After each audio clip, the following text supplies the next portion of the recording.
Assalamualaikum warahmatullahi wabarakatuh. Nahmadu wa nusalli wa nusallimu ala rasulil karim, amma ba'du. Pemirsa yang budiman yang dirahmati Allah Subhanahu wa taala. Pertama, syukur kita kepada Allah Subhanahu wa taala dengan ucapan hamdalah, salawat kepada Rasulullah biqaulina Allahumma shalli ala sayyidina Muhammad wa ala ali sayyidina Muhammad. Baiklah, maksud pembuatan video ini bertujuan untuk tercapainya suatu tugas yang diberikan oleh dosen pembimbing kami, yakni Bapak Dosen Bayu Mujrimin, dengan materi kuliah yakni akhlak tasawuf. Yang pertama, saya akan membahas mengenai apa yang dimaksud dengan tasawuf. Tasawuf adalah ilmu yang mengajarkan tentang cara penyucian jiwa, menjernihkan akhlak, serta membangun lahir yang batin menjadi ketenangan yang abadi. Kalau ditinjau dari segi kata tasawuf berarti adalah sofa, ditafsirkan menggunakan tasawwafa ya tasawufan. Berarti apa? Artinya adalah pembersihan jiwa. Yang mana tujuan ataupun urgensi daripada mempelajari ilmu tasawuf adalah timbulnya kerendahan diri, yang merendah hanya kepada Allah Subhanahu wa taala, tidak mementingkan ego yang begitu berlebih, dan tujuan akhirnya adalah mencapai ridhonya Allah Subhanahu wa taala dengan cara-cara yang bersih, yaitu dengan cara yang diridhoi oleh Allah Subhanahu wa taala. Daripada tasawuf itu sendiri, tasawuf itu dibagi menjadi 3 bagian. Yang pertama, tasawuf akhlaki. Yang kedua, tasawuf filsafat. Yang ketiga, tasawuf amali. Jadi yang dimaksud yang pertama adalah tasawuf akhlaki. Menurut Imam Ghazali,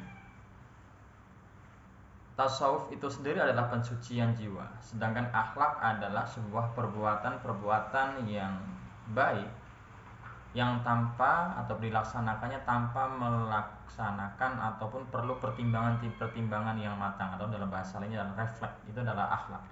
Jadi bisa digabungkan akhlak tasawuf ataupun tasawuf akhlaki adalah upaya membersihkan tingkah laku atau saling membersihkan tingkah laku.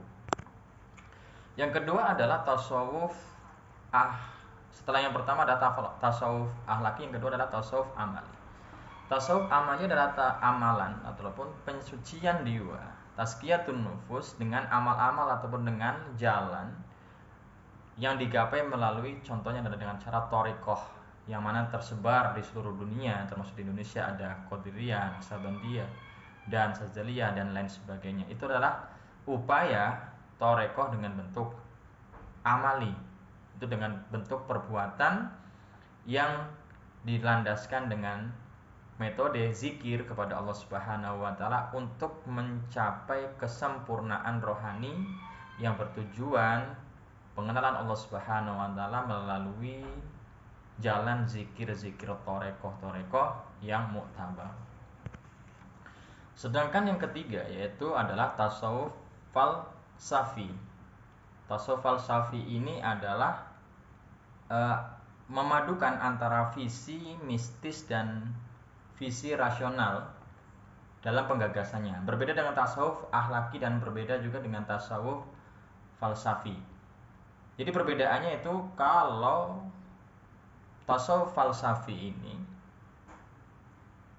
dia terminologi filsafi tersebut berasal dari bermacam-macam ajaran filsafat yang digabungkan menjadi satu, yang telah mempengaruhi para tokoh-tokoh filsafatnya. Tasawuf falsafi ini mulai muncul di khazanah Islam sejak abad ke-6 Hijriah.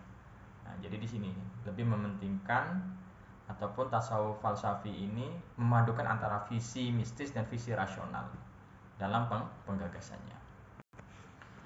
Sedangkan pertanyaan yang ketiga mengenai akhlak tasawuf sebagai solusi problematika masyarakat modern adalah kita tahu sendiri bahwasanya masyarakat modern ini lebih mementingkan hal-hal yang rasional ataupun hal-hal yang bersifat nyata dan sifat-sifat yang tampak wujud di depan matanya. Sedangkan tasawuf ini lebih bernilai ataupun lebih bertujuan untuk mengetahui hal-hal yang bersifatnya adalah rohaniyah ataupun penguatan rohani.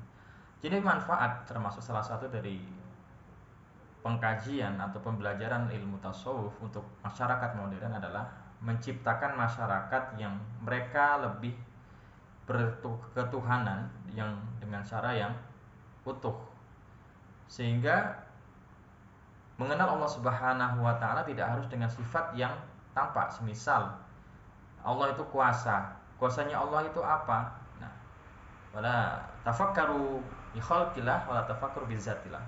Sedangkan Allah mensifati bahwasanya berpikirlah kalian, berpikir-pikirlah ataupun ingatlah apa saja yang telah aku ciptakan, tapi jangan engkau berpikir apa saja tentang zat-zatku. Intinya apa? Ketika Allah Subhanahu wa taala sudah mengatakan aku maha kuasa dan aku maha mampu untuk segala hal, jadi bukan berarti hal tersebut harus kita tampakkan dalam wujud kebendaan, akan tetapi ada batas-batas tertentu yang mana hal tersebut hanya disungkapkan dengan mempelajari daripada salah satu adalah ilmu tasawuf. Ya. Demikian mungkin pemaparan yang dapat saya sampaikan. Lebih dan kurangnya mohon maaf. Salah dan hilafnya saya minta kemakluman. Saya akhiri. Assalamualaikum warahmatullahi wabarakatuh.